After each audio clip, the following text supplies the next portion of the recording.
The topic for today's presentation by me is interpretation of tests for iron overload in anemia. Iron is an essential metal for the body. The iron status of an individual is determined by a combination of nutritional, environmental, and genetic factors. Iron deficiency, iron overload, and anemia of inflammation are the commonest iron-related disorders. The total amount of body iron is approximately 3 to 4 gram, two-thirds of which is in RBC iron and recycled iron by RBC destruction. The remainder is stored in ferritin or hemosiderin, while only 1 to 2 milligram of iron are absorbed in the intestinal tract and circulated in the blood. Now we come on to the iron uptake, recycling, and distribution within the body. The non-heme iron is absorbed from the food into the enterocyte. It is first converted from the ferric form to the ferrous form by duodenal cytochrome B or by vitamin C, and the non-heme iron is taken in by the heme carrier protein, and it is converted to the ferric form by hephaestin. Now, divalent metal transporter is the one present on the enterocyte lining that faces the lumen, that causes the entry of the ferrous iron into the enterocyte. Now, in the enterocyte, the iron is either stored as ferritin or hemosiderin, or it is transferred into the circulation depending on the iron status of the cell. In the cell, the enterocyte, the ferroportin molecule, which is a protein, it helps in loading on the ferrous form of the iron onto hollow transferrin. Two molecules of iron are attached to the hollow transferrin, and in the circulation, the transferrin molecule carries the iron and it goes to the liver, spleen, and bone marrow. And in the liver, there's another protein called hepcidin, which regulates the ferroportin protein. When the hepcidin levels are high, it results in degradation of the ferroportin. Now, regulation of iron.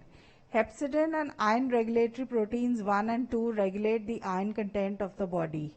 Iron responsive proteins 1 and 2 regulate the expression of multiple iron responsive elements found on the mRNAs of ferritin, transferrin receptor, and other iron metabolism transcripts, thereby enhancing iron uptake by the cells. When iron levels are low, the synthesis of ferritin decreases and the levels of transferrin receptor 1 increase. Now we come on to the role of hepcidin in iron homeostasis. Hepcidin is a 25 amino acid protein which is secreted from the liver, and it reaches the circulation and is excreted in the urine. Now, hepcidin has a direct control over ferroportin in the cells, and it ensures that if the iron levels are high, the ferroportin is degraded so that more iron is not absorbed by the body. The stimulatory factors for hepcidin are inflammation, cytokines, or iron excess, and the inhibitory factors are tissue hypoxia, iron deficiency, or erythroblastic anemia. Now, regulation of hepcidin.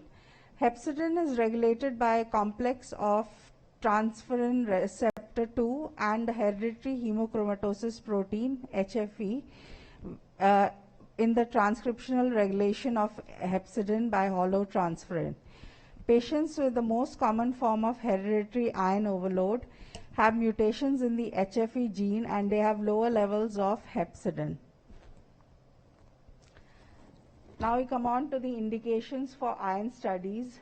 The suggested indications for iron studies include investigation of iron overload or hemochromatosis, especially in the early stages when it is asymptomatic or it presents with vague symptoms such as fatigue, weakness, or generalized joint pains. It could also be done in later manifestations like deranged liver enzymes, cirrhosis, erectile dysfunction, arthritis, or cardiomyopathy, and in cases of suspected iron overdose or toxicity. It also is useful in the evaluation of iron deficiency due to low hemoglobin, or if there are symptoms of anemia such as lethargy, shortness of breath, palpitation, pallor, headache, atrophic glossitis, or angular cheilosis. Suspected occult blood loss in males and postmenopausal females can also be a cause for investigation. Other causes of iron deficiency like menorrhagia, iron malabsorption, anemia in pregnancy, investigation of poor growth in infants, or iron studies can also be done in distinguishing low iron stores from functional iron deficiency, example in chronic kidney disease. Iron studies can also be done as a response to monitor response to medical treatment. It is useful in monitoring patients who require repeated transfusions or venesection. Also, it can be used in monitoring response to iron chelators and iron therapy. Now we come on to the test to determine iron status. It has already been mentioned earlier by Dr. Shastri, so I'm not going into details of that. Hemoglobin, MCV, MCH, MCHC. These are the tests which are most commonly done in the CBC count. The iron is embedded within the heme molecule, and it helps in the transport of oxygen and carbon dioxide in the blood. Therefore, hemoglobin is usually measured as a part of CBC, and it helps in the diagnosis of nutritional anemia. It is decreased in anemia due to loss of blood, nutritional deficiency, or problems in the bone marrow. And it is increased in people living in high altitude, dehydration, smokers, advanced lung disease, certain tumors, disorder of the bone marrow, or abuse of the drug erythropoietin. The advantage of estimation of hemoglobin is that it's most common, easiest, and least expensive method. While the disadvantage of estimation of hemoglobin is that it is not very sensitive or specific, and it is only affected in stage 3 of anemia. Now we come on to serum iron. Serum iron measures the amount of ferric iron bound to transferrin. Determination of serum iron should be done in the morning to rule out circadian variations. Decreased iron is known as iron deficiency or iron deficiency anemia. There are two types of iron deficiency. One is the absolute iron deficiency due to reduced iron reserve. In this, both iron and serum ferritin are decreased. The second type is functional iron deficiency, in which there is inflammation or increased iron reserves, but the amount of iron available for effective erythropoiesis is no longer sufficient, and hence in such cases there is a decrease in iron and increase in serum ferritin. Causes of absolute iron deficiency are GI or esophageal blood loss, secondary to gastric or duodenal ulcer, esophagitis, gastritis of autoimmune origin, H. pylori infection, neoplasia, decreased intestinal absorption of non-heme iron, hiatal hernia, malabsorption, drugs such as platelet aggregation inhibitors, anticoagulants, or corticosteroids, pernicious anemia, chronic consumption of proton pump inhibitors, aging, achlorhydria, chronic hepatopathies like NAFLD or cirrhosis, malnutrition, surgery-related hemorrhage or hematoma, benign or malignant lesion of urinary or genital tract in females, vegetarian diet, chronic renal failure, chronic alcohol abuse, and blood donors. Causes of functional iron deficiency are inflammatory conditions which can be acute or chronic systemic inflammations like rheumatic disease, infections, cancer, or thromboembolic diseases. There is a mixed iron deficiency also, which is seen in digestive cancers, malignant lesions of genital tract, rheumatic and systemic inflammatory diseases, or consumption of NSAIDs and corticosteroids. Now we come on to causes of increased serum iron. The causes are either it can be due to increased GI absorption due to hereditary hemochromatosis, beta thalassemia major or intermedia, hemoglobin E, pyruvate kinase deficiency, sideroblastic anemias, and A transferanemias. It could also be due to repeated red blood cell transfusions, example in patients with sickle cell anemia and thalassemia. It could be due to focal iron sequestration, which is seen in idiopathic hemochromatosis, Haller-Waldenspach syndrome, or chronic hemoglobinuria. In the perinatal period also, you can have iron overload, which is due to hereditary tyrosinemia, Zellweger syndrome, or neonatal hemochromatosis. Now we come on to serum transferrin. Serum transferrin is synthesized in the liver. It is useful to evaluate nutritional status or liver function. It can be measured directly or indirectly by summing up the results of serum iron and UIBC measurements to give TIBC. Decrease is seen in protein diet, while an increase is seen in iron deficiency. Next is soluble transferrin receptor. It provides a reasonable index of erythropoietic activity. It is increased in membrane expression of erythroblasts in bone marrow. It is not affected by inflammation. It is a more reliable test than serum ferritin. A log serum soluble transferrin factor and log ferritin index is a better indicator. A value greater than 2 suggests iron deficiency, while a value less than 1 suggests anemia of chronic disease. Now, serum ferritin. This is the most important indicator of iron status, as even in the first stage of iron deficiency, its concentration decreases.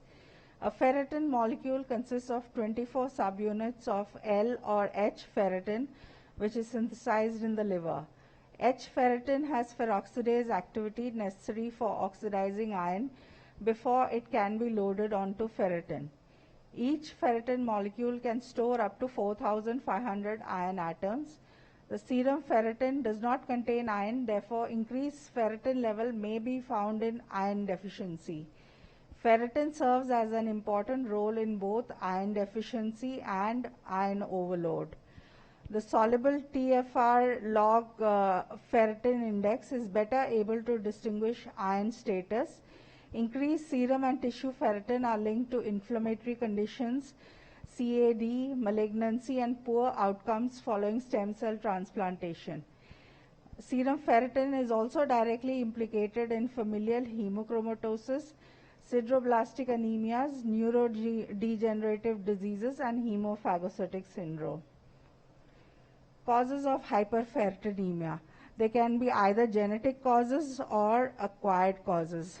The genetic causes consist of hemochromatosis, hereditary hyperferritinemia, cataract syndrome, while the acquired causes include inflammatory conditions, anemia of chronic disease, autoimmune diseases, malignancy, hemolysis, myolysis, or liver disease. Now, based on the levels of serum ferritin, we have certain differences in various conditions, like there's a sex difference of standard values of serum ferritin concentration. In males, it is 10 to 220 microgram per liter, while in females, it ranges from 10 to 85 microgram per liter. The serum ferritin will be increased in various conditions other than iron overload, and these are the following conditions: chronic inflammation due to effect of inflammatory cytokines, chronic liver disease due to release from destroyed hepatocytes, malignancies resulting in release from the destroyed tumors. Hence, all these conditions need to be considered for differential diagnosis depending on the value of serum ferritin. If there's a slight elevation, that is between 250 to 500 microgram per liter, then it indicates either malignancy, chronic liver damage, chronic inflammation, or mild iron overload. If there's a mild elevation, that is between 500 to 1000 microgram per liter, each stage of iron, it is seen in the early stage of iron overload, ineffective erythropoiesis, example thalassemia. The frequency of these conditions, except the iron overload, decreases. Moderate elevation is seen when the values of ferritin range between 1000 to 5000 microgram per liter. This is seen in iron overload, adult Still's disease, hemophagocytic syndrome. A severe elevation is when the values are more than 5000 microgram per liter, which is seen in iron overload, hematochromatosis. Now we come on to hereditary hemochromatosis. It is classified into 4 types. Type 1 is known as the classic hereditary hemochromatosis, which is due to a mutation in the HFE gene. It is an autosomal recessive condition, and this is present from 4th to 5th decade, and it is due to decreased hepcidin. In this case, both ferritin and transferrin saturation are raised. Second type is type 2A or juvenile type 2A. It is due to a mutation in the HJV gene, which is for the product hemojuvelin. It is a rare condition and autosomal recessive again. In this also, transferrin saturation and ferritin are increased, and this is due to decrease in HAMP gene resulting in decreased hepcidin. Then we come on to type 2B. This is due to mutation in the HAMP gene, which represents hepcidin. It is also autosomal recessive, and in this condition again transferrin and ferritin is raised, but there is decreased or absent hepcidin. Both type 2A and B and type 3, they present in the second and third decades. Type 3 is due to mutation in the transferrin receptor 2. It is very rare, and this is also autosomal recessive, associated with increased transferrin saturation and increased ferritin and decreased hepcidin. Type 4 is due to a mutation in the ferroportin gene. It is a very rare condition, and it is different from the other types of hemochromatosis in that it is autosomal dominant. Again, transferrin saturation and ferritin are increased, and there is an increase in hepcidin. Now we come on to the differences in the values of serum ferritin, serum iron, TIBC, UIBC, and percentage transferrin saturation in different states of iron deficiency or overload. In hemochromatosis with iron overload, serum ferritin is raised, serum iron is also raised, but TIBC, UIBC, and are decreased, and percentage transferrin saturation is increased. In secondary iron overload, for example, repeated transfusions, there's again an increase in serum ferritin and iron, but the TIBC and UIBC levels are normal or decreased, and transferrin saturation is increased. In iron poisoning, serum ferritin is normal, but serum iron is increased, and UIBC and TIBC are either normal or decreased, and transferrin saturation is normal or increased. In iron deficiency, serum ferritin, serum iron, and percentage transferrin saturation is decreased, while TIBC and UIBC are increased. In anemia of chronic disease or inflammatory response, serum ferritin is increased, but serum iron levels are low, and TIBC, transferrin saturation, and UIBC are all on the lower side. Now we come on to an algorithm for the diagnosis of iron overload. First, we look at the serum ferritin levels. If it is greater than 300 nanogram per ml in males or greater than 200 nanogram per ml in females, you can consider the following conditions. It could either be inflammatory or acute phase reactant causes being alcoholism, metabolic syndrome, infection, malignancy, non-alcoholic steatohepatosis, ineffective erythropoiesis, seen in thalassemia, MDS, or sideroblastic anemia. Along with this, if the transferring saturation is greater than 55%, then we test for the HFE gene mutation panel, and if the classic HFE mutations are found, Then we go for a diagnosis of hereditary hemochromatosis, which can be confirmed by iron quantification with MRI with T2 plus and hepatic elastography or liver biopsy. In case mutations are not detected for the classic HFE mutations, then we do the non-HFE gene mutation panel for HAMP, transferrin receptor 2, HFE2 and ferroportin. And if this is positive, then it indicates hereditary hemochromatosis, and it can again be substantiated by MRI, hepatic elastography or liver biopsy. Now when the serum ferritin is raised and the transferrin saturation is less than 55%, then you straight away go for MRI with T2 enhancement and hepatic elastography or liver biopsy. If iron overload is noticed here, then we rule out other iron overload states like advanced non-HFE liver disease seen in hepatic fibrosis with or without inflammation, aceruloplasminemia, anemia with neurological symptoms, atransferrinemia, that is severe anemia, or DMT1 deficiency, which also causes severe anemia. So to conclude, iron is biologically essential but also potentially toxic. The iron status of an individual is determined by a combination of nutritional, environmental and genetic factors. Iron studies may be required when iron deficiency or overload are suspected. The liver performs a major role in iron homeostasis through the production of hepcidin. Insufficient hepcidin production or resistance is central to iron overload. Thank you.